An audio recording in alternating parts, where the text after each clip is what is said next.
बिस्मिल्लाहिर्रहमानिर्रहीम अस्सलाम वालेकुम अज़ीज़ तलबा। स्पॉट एंड डिफेक्टिव गुड्स के हवाले से हमारी ये लेक्चर सीरीज चल रही है जॉब आउट कॉस्टिंग में। आज हम इंशाल्लाह एक न्यूमेरिकल सॉल्व करेंगे जिसमें हम स्पॉइल्ड गुड्स की ट्रीटमेंट को देखेंगे कि जो लॉस अक्कर होता है स्पॉइल्ड गुड्स की वजह से वो अगर हम जॉब को चार्ज करते हैं तो किस तरह से मैनेज होगा, और अगर वो हम एंटायर प्रोडक्शन पे डिस्ट्रीब्यूट करते हैं तो वो हम कैसे करेंगे। न्यूमेरिकल सॉल्व करने से पहले अगर आप मेरे इस चैनल पर नए हैं तो चैनल को सब्सक्राइब कर दें, बेल आइकन को प्रेस कर दें ताकि मेरे आने वाले नए लेक्चर्स के नोटिफिकेशन आपको मिलते रहे।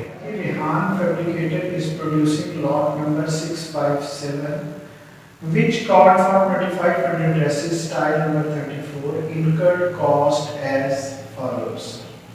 मटेरियल कॉस्ट दी है ₹20 पर ड्रेस है, डायरेक्ट लेबर की कॉस्ट 12 पर ड्रेस है और फैक्ट्री ओवरहेड की कॉस्ट ₹16 पर ड्रेस है। आज हम न्यूमेरिकल को तीनों वर्किंग प्रोसेस के साथ जो है वो हल करेंगे।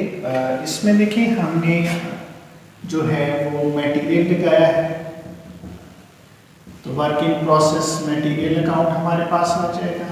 हमने लेबर पे काम किया है तो वर्किंग प्रोसेस लेबर आ जाएगी, और तीसरी चीज़ जो है वो हमारी फैक्ट्री ओवरहेड की। तो क्रेडिट जो मटेरियल लगा है वो क्रेडिट होगा, जो लेबर की पेमेंट है वो क्रेडिट हो जाएगी, और फैक्ट्री ओवरहेड जो हम अप्लाइड कर रहे हैं वो हमारे पास यहाँ पे आ जाएगी। तो ये दोनों तरफ हमारी सेम एंट्री होती है और सेम अमाउंट्स जो है वो दर्ज की जाती है। अब यहाँ उसने क्योंकि हमें पर ड्रेस कॉस्ट दी है, 2500 ड्रेस का ऑर्डर है, 2500 ड्रेसेस हमने तैयार करने हैं, और मटेरियल की जो कॉस्ट है वो 20 है, तो 2500 मल्टीप्लाइड बाई 20, तो ये 50,000 जो है ये हमारा मटेरियल का आ गया। तो दोनों तरफ हम मटेरियल में ये 50,000 की अमाउंट जो है वो शो करेंगे। दूसरा हमारा ₹12 लेबर का है, तो अगेन 2500 मल्टीप्लाइड बाई 12 जो करेंगे तो ये हमारी 30,000 जो है ये लेबर की कॉस्ट जो है वो हमारे पास आ जाएगी। और फैक्ट्री रेंट के लिए उसने बताया कि ₹16 है, तो अगेन 2500 मल्टीप्लाइड बाई 60, तो ये 40,000 जो है ये हमारा फैक्ट्री ओवरहेड का आ गया। तो बिल्कुल सेम एंट्री जो है वो हमारी यहाँ पर होनी है। नेक्स्ट लिखा है कि when the lot was completed, inspection rejected 200 spoiled dresses which were sold for ₹30 each। अब जब क्वालिटी कंट्रोल इंस्पेक्शन वालों ने इंस्पेक्शन की तो उन्होंने बताया कि 200 जो हमारे ड्रेसेस तैयार हुए हैं वो स्पॉइल्ड हैं। तो अब स्पॉइल्ड की हमें वर्किंग करनी पड़ेगी। हम वर्किंग नोट बनाते हैं।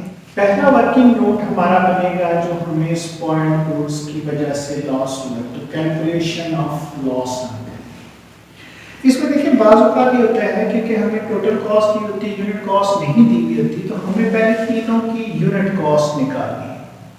अब यहाँ क्योंकि हमें दी है लेकिन फिर भी मैं आपको समझा देता हूँ कि हम कैसे कैलकुलेट करेंगे। देखिए मटेरियल का जो खर्चा आया है वो 50,000 है, और जो हमारे यूनिट्स हैं वो 2500 ड्रेसेस पे हमने काम किया है, तो ये ₹20 पर ड्रेस हमारी यूनिट कॉस्ट जो है वो आ गई।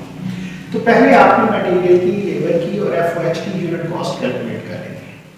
फिर हम देखेंगे कि मटेरियल की वजह से कितना लॉस हुआ। अब देखिए जो यूनिट लॉस हुए हैं हमारे वो 200 ड्रेसेस हैं जो नुकसान हुए हैं, और मटेरियल का खर्चा ₹20 हो गया, तो इसका मतलब है कि 4000 जो है वो मटेरियल लॉस हो गया।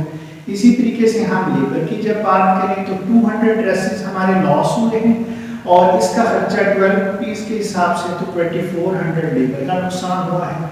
और इसी तरीके से जो हमारे फैक्ट्री ओवरहेड है 200 ड्रेसेस हमारे ख़राब हुए हैं, और ये 16 के हिसाब से, तो इसका मतलब हो गया कि 3200। अब तीनों अमाउंट्स को हमने जमा किया तो इसका मतलब ये हो गया कि ₹9600 इन 200 ड्रेसेस पे हमारी कॉस्ट आई थी।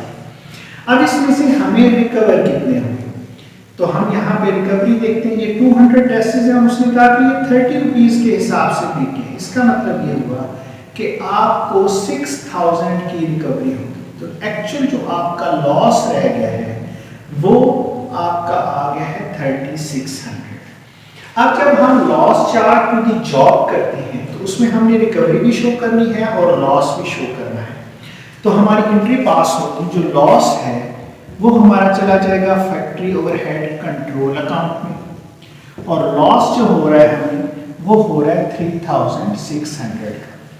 जो रिकवरी हो रही है वो हम शो करेंगे स्पॉइल्ड गुड्स के अंदर, और स्पॉइल्ड गुड्स में रिकवरी हमारी जो है वो 6000 की है। और इसमें अब तीनों जो लॉसेस हैं, वर्क इन प्रोसेस मटेरियल का जो आ गया वो हमने देखा कि 4000 है, जो वर्क इन प्रोसेस जो लेबर का था वो 2400 है, और जो हमारा फैक्ट्री ओवरहेड का लॉस हुआ है वो हमारा 3200 का हो गया। तो ये हमारी कैलकुलेशन यहाँ पर हुई थी और ये अमाउंट्स हमने वहाँ पे पुट किए। यहाँ जब हम loss charged to the job करते हैं तो यहाँ हम सिर्फ रिकवरी की बात करते हैं, जितने की ये ख़राब चीज़ें बिक जाएंगी, और ये हमने देखा है कि 6000 की बिक जाएंगी। अब क्योंकि हमारे पास 3 वर्क इन प्रोसेस हैं, वर्क इन प्रोसेस है मटेरियल का, वर्क इन प्रोसेस है लेबर का, और वर्क इन प्रोसेस है FOH का। तो यहाँ हमें ये जो लॉस है ये इन तीनों में डिस्ट्रीब्यूट करना है। उसके लिए आप यहाँ पर सिंपल रेशो यूज कर लेंगे, हमारा दूसरा वर्किंग नोट तैयार हो जाएगा। यहाँ देखिए मटेरियल की जब मैं बात कर रहा हूँ, रिकवरी है 6000 रुपीज की, और मटेरियल का जो लॉस बनता है वो 4000 है, जबकि टोटल जो कॉस्ट इन खराब ड्रेसेस पे आई थी वो थी 9600।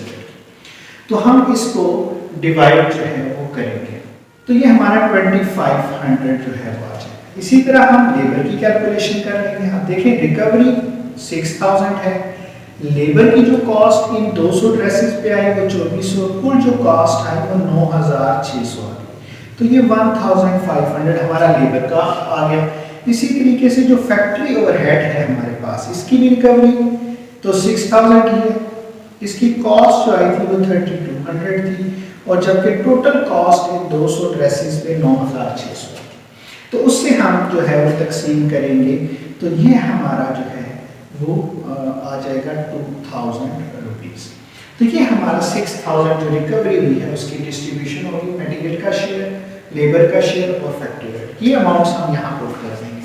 ये 2500 लेबर मटेरियल का हो गया, 1500 लेबर का हो गया, और 2000 जो है ये हमारा फैक्ट्री ओवरहेड का हो गया। इसके बाद जाहिर है हमारी जॉब जो है वो मुकम्मल हो गई, और जब जॉब मुकम्मल हो गई तो हमारे पास फिनिश्ड गुड्स आ गई हैं, तो फिनिश्ड गुड्स हमारी डेबिट होनी है। अब क्योंकि हम वर्क इन प्रोसेस के 3 डिफरेंट अकाउंट्स यूज कर रहे हैं, तो तीनों अकाउंट्स क्रेडिट होंगे। वर्क इन प्रोसेस मटेरियल का क्रेडिट होगा, वर्क इन प्रोसेस लेबर का क्रेडिट होगा, वर्क इन प्रोसेस जो है FOH का क्रेडिट होगा। एंट्री दोनों तरफ सेम आनी है, सिर्फ अमाउंट डिफर करेंगी। एक तरीका कार तो ये है कि आप अब यहाँ पे वर्क इन प्रोसेस जो तीनों आपके अकाउंट हैं उनके T अकाउंट बनाए, उनका बैलेंस जो है वो कैलकुलेट करें। वर्क इन प्रोसेस मटेरियल का अलग से बनेगा, लेबर का अलग से बनेगा, और वर्क इन प्रोसेस फैक्ट्री का अलग से T अकाउंट बनेगा, और उनके हम बैलेंस कैलकुलेट करें। अब क्योंकि 2 अमाउंट्स हैं तो लिहाजा हम डायरेक्ट जो है वो माइनस कर लेते हैं। यहाँ वर्क इन प्रोसेस मटेरियल 50000 से डेबिट हो रहा है, और यहाँ वर्क इन प्रोसेस मटेरियल 4000 से क्रेडिट हो रहा है, तो हम ये लेस करेंगे तो 46000 जो है ये हमारी मटेरियल की जो है वो आ गई। लेबर की बात करते हैं 30000, और 30000 में से ये 2400 जो है वो हम माइनस करेंगे, तो ये 27600 हमारे पास आ जाएगा। फैक्ट्री ओवरहेड के हवाले से देखिए 40000 में से हम 3200 माइनस जब करेंगे तो ये हमारे 36800 जो है वो हमारे पास आ जाएगी। अब हमने इन तीनों अमाउंट्स को जो है वो जमा करना है, तो ये हमारे पास 1,10,400 रुपीज़ जो है ये हमारी फिनिश गुड्स कैलकुलेट होगी। यहाँ पर भी हमने वही काम करना है, या तो आप T अकाउंट्स बनाने हैं, डायरेक्ट माइनस कर लें। वर्क इन प्रोसेस 50,000, अब यहाँ 2500 इसमें से लेस हुआ, तो ये 47,500 हमारे पास आ गया। लेबर का हमारे पास 30,000 में से 1,500 माइनस हुए, 28,500 हो गया, और FOH का 40,000 में से 2,000 माइनस हुए, तो ये 38,000 हमारे पास जो है वो आ गया।